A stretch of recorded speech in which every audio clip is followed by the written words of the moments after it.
Hello बच्चों, नमस्कार। Amol genius classes में आपका स्वागत है। आज मैं 11th इंग्लिश मीडियम का दूसरा वीडियो डाल रहा हूँ।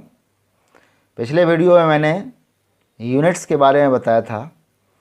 यूनिट्स है क्या, किसी फिजिकल क्वांटिटी का यूनिट हम कैसे डिसाइड करते हैं। आज मैं किसी फिजिकल क्वांटिटी के यूनिट्स के लिए डिफरेंट सिस्टम्स कितनी होती हैं उनके बारे में डिस्कस करूँगा। फिजिक्स में यूनिट्स के लिए विभिन्न डिफरेंट फिजिकल क्वांटिटी के यूनिट्स के लिए 4 सिस्टम्स हैं। First, MKS system, metre, kilogram, second system. Metre unit of length का है, किलोग्राम यूनिट ऑफ मास होगा और यूनिट ऑफ टाइम का सेकेंड होगा। Unit of length MKS system में metre, unit of mass kilogram and unit of time second. Second system है CGS system. First जो word है वो लेंथ का होगा, लेंथ को डिसाइड करेगा, लेंथ की यूनिट को डिसाइड करेगा। Unit of length in CGS system centimetre. Second, unit of mass G for gram. CGS system में unit of mass gram and unit of time in CGS system S for second. Next systems है FPS system, foot, pound, second system. यहाँ पर length का unit foot, mass का unit pound और time का unit second. Fourth system, standard international system, SI system. SI system में 7 fundamental quantities हैं और 2 सप्लीमेंट्री क्वांटिटीज़ हैं। ये अपन को लर्न रखना है। Fundamental quantities length, mass, time, temperature, luminous intensity, electric current and amount of substance, ये 7 है। अब मैं आपको इन फंडामेंटल क्वांटिटीज़ का ऐसा यूनिट और सिंबल बताता हूँ।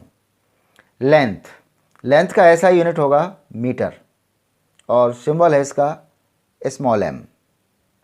मास का ऐसा यूनिट है किलोग्राम, सिंबल है kg। टाइम का ऐसा यूनिट सेकेंड, सिंबल है s।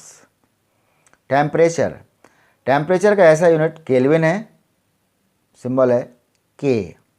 ल्यूमिनस इंटेंसिटी, इसका ऐसा यूनिट है कैंडेला और सिंबल है इसका cd।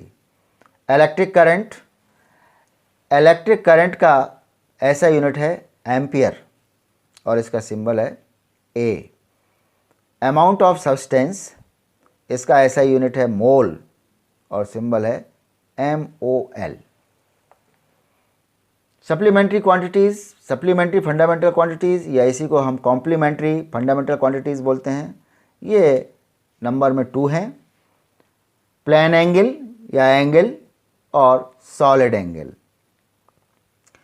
प्लेन एंगल, इसका ऐसा यूनिट है रेडियन और सिंबल है RD। सेकेंड है सॉलिड एंगल का ऐसा यूनिट है स्टेरेडियन और सिंबल है SR। इन सभी फंडामेंटल क्वांटिटीज़ को हमको डिफाइन करना है और एग्ज़ाम पर्पस से डेफिनेशन आता रहता है। हमको केवल जानना है, बार बार इनको समझना है। सबसे पहला डेफिनेशन में लेंथ का जो ऐसा यूनिट है मीटर, इंटरनेशनल स्टैंडर्ड में इसका क्या डेफिनेशन है वो डिफाइन करेंगे। In SI system the unit of length is metre. Metre को हमने लेंथ का ऐसा यूनिट माना हुआ है, ऑल ओवर वर्ल्ड में है ये। और एक्चुअली मीटर को कैसे डिफाइन किया है उसकी डेफिनेशन बिल्कुल फिक्स है, उसमें कोई चेंजिंग नहीं है और वो अपन को करना भी है, लर्न करना है।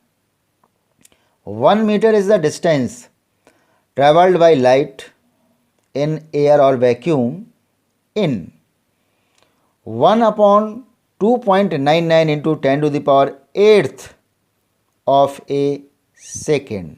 क्या है, समझिए इसको। हम जानते हैं कि एयर और वैक्यूम में velocity of light 3 into 10 to the power 8 अपन लोग लिख लेते हैं। एक्चुअल है ये 2.99 into 10 to the power 8 metre पर सेकेंड। अगर 1 सेकेंड में 2.99 इंटू 10 टू द पावर 8 को डिवाइड कर दें तो बिल्कुल छोटा सा पार्ट आ जाएगा। उस पार्ट में, उस टाइम में, उस मोमेंट में जितना लाइट रे डिस्टेंस कवर करता है उसको हम कहते हैं 1 मीटर। बात समझ में आगे होगी आपके। Next, definition of unit of mass. Mass का जो ऐसा यूनिट है वो किलोग्राम है। किलोग्राम को डिफाइन करने के लिए कई प्रैक्टिकल यूनिट्स हैं, वो मैं आगे बात करूंगा, लेकिन जो हमारी स्टैंडर्ड इसको डेफिनेशन है वो 1 kilogram is the mass of a cylindrical piece made of platinum iridium alloy placed in the bureau of weight and measure in Paris. Paris में एक हमारा bureau of weight and measures बहुत बड़ा वहाँ पर कमेटी है।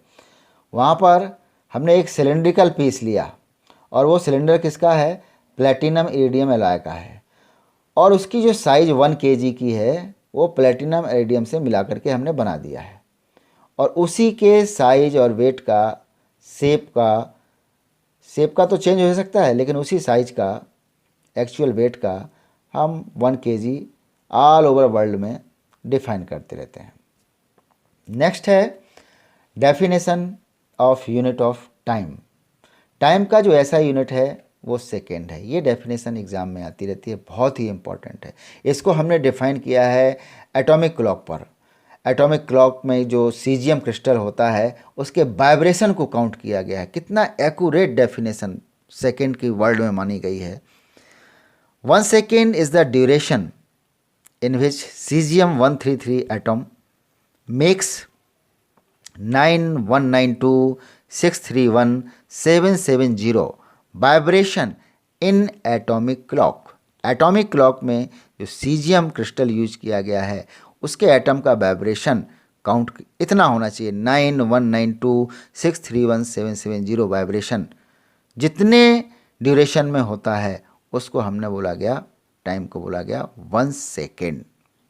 Definition of unit of temperature, kelvin. ऐसा unit जो टेम्परेचर का है वो केल्विन है। केल्विन को डिफाइन किया है हमने triple point of water base पर। ट्रिपल पॉइंट ऑफ वाटर में जो टेम्परेचर है वो है 273.16 केल्विन। थर्मोडायनेमिकल टेम्परेचर बोलते हैं। ट्रिपल पॉइंट ऑफ वाटर में एक थर्मोडायनेमिकल स्टेज बनती है जिसमें वाटर, वेपर और आइस इक्विलिब्रियम स्टेज में हो जाते हैं, और उस इक्विलिब्रियम स्टेज में जो टेम्परेचर होता है वो होता है 273.16 केल्विन। 273.16 केल्विन जो थर्मोडायनेमिकल टेम्परेचर है ट्रिपल पॉइंट ऑफ वाटर में, उसका 1th पार्ट केल्विन कहलाता है। डिफाइन करेंगे हम, 1 kelvin is the 1/273.16 of the thermodynamical temperature of the triple point of water. Definition of unit of luminous intensity. Luminous intensity का ऐसा unit है कैंडेला। कैंडेला की डेफिनेशन 1979 में दी गई और इसको अपन समझने का प्रयास करते हैं। If a light source of frequency 5.4 into 10 to the power 14 hertz emits a monochromatic light of radiation intensity 1/683 watt per steradian in a certain direction, then the luminous intensity of that source in that direction is said to be 1 candela। अब इसको थोड़ा समझिए आखिर है क्या, word पर ध्यान देते हैं। जो सोर्स ऑफ लाइट है, जैसे लाइट का सोर्स है, उसकी फ्रीक्वेंसी कितनी है? 5.4 into 10⁻14 hertz. White light, yellow light हो सकती है, ग्रीन लाइट हो सकती है। Emits a monochromatic light. Monochromatic means one colour, one colour, एक ही कलर का मोनोक्रोमेटिक लाइट होनी चाहिए। ऑफ रेडिएशन इंटेंसिटी 1/683 वाट पर स्टेरेडियन। यहाँ स्टेरेडियन वर्ड आया। स्टेरेडियन इस सॉलिड एंगल का यूनिट है, आगे पढ़ेंगे। स्टेरेडियन क्या है? देखिए, मैंने ये डायग्राम नीचे बनाया हुआ है। यहाँ पर ये ए बी जो आर्क है और रेडियस 1 है, ये देखिए। अगर सरफेस का ये आर्क 1 हो और रेडियस भी 1 हो, और जो एंगल बनाता है सेंटर पर, उस एंगल को हम कहते हैं स्टेरेडियन। तो यहाँ देखिए आप, अगर हम इस सर्किल के सेंटर ओ पर 5.4 इंटू 10⁻14 हर्ट्ज फ्रिक्वेंसी वाला बल्ब सोर्स कोई रख दें और उससे निकलने वाली जो रेडिएशन है वो 1 स्टेरेडियन एंगल पर पूरी की पूरी पड़े, तो इस AOB, ये देख रहे हैं आप AOB, इसमें जो इंटेंसिटी है उसकी, ल्यूमिनस इंटेंसिटी जो है या एनर्जी जो है, उसकी वैल्यू होना चाहिए 1/683 वाट। मतलब 1 स्टेरेडियन पर, ये देखिए इस एंगल पर जो एनर्जी है, ल्यूमिनस इंटेंसिटी है, वो उसकी वैल्यू होना चाहिए 1/683 watt. Definition of unit of electric current. Electric current का जो ऐसा यूनिट है वो एम्पियर है। बहुत ही इंपॉर्टेंट एग्जाम में, क्लास 10th में भी आपने इसकी डेफिनेशन पढ़ी थी। 1 ampere current is that amount of current which when passed through the two straight parallel infinitely long conductors of negligible cross sectional area placed 1 meter apart in a vacuum produces a force of 2 into 10⁻⁻7 Newton per meter between them। समझें आप, यहाँ पर जो 2 wires हैं वो straight हैं, parallel हैं, infinitely long हैं, उनका जो एरिया है वो यूनिट है। क्रॉस सेक्शन एरिया भी हमने नेग्लिजिबल मान लिया। यह जब सेम डायरेक्शन में करंट फ्लो होती है तो ये एक दूसरे को अट्रैक्ट करते हैं, फोर्स ऑफ अट्रैक्शन अप्लाई करते हैं, और उस फोर्स ऑफ अट्रैक्शन की जो वैल्यू होना चाहिए 2 इंटू 10⁻⁻7 न्यूटन पर मीटर होना चाहिए। अगर इतना फोर्स ऑफ अट्रैक्शन ये फील कर रहे हैं या अप्लाई कर रहे हैं तो इन वायर्स में जो करंट फ्लो हो रही है उसकी वैल्यू होगी 1 एम्पियर। अपोजिटली इसका देखते हैं हम, अगर हम इन्हीं वायर्स में, स्ट्रेट वायर्स में जो इनफाइनाइटली लॉन्ग हैं, अपोजिट डायरेक्शन में करंट फ्लो हो रही है, अपोजिट डायरेक्शन में करंट फ्लो होगी तो वो फोर्स ऑफ रिपल्सन अप्लाई करेंगे, रिपेल करेंगे, और जो फोर्स ऑफ रिपल्शन होना चाहिए वो भी 2 इंटू 10⁻⁻7 न्यूटन पर मीटर का होना चाहिए। अगर 2 इंटू 10⁻⁻7 न्यूटन पर मीटर का फोर्स ऑफ रिपल्सन अप्लाई करते हैं तो इन वायर्स में जो फ्लो होने वाली करंट होगी उसकी वैल्यू होगी 1 ampere. Thank you. Next video में मैं आगे जो डेफिनेशन क्वांटिटी ऑफ मैटर्स है, प्लेन एंगल, सॉलिड एंगल, इन सब की डेफिनेशन मैं बताऊंगा, आप ज़रूर से देखिएगा। Thank you.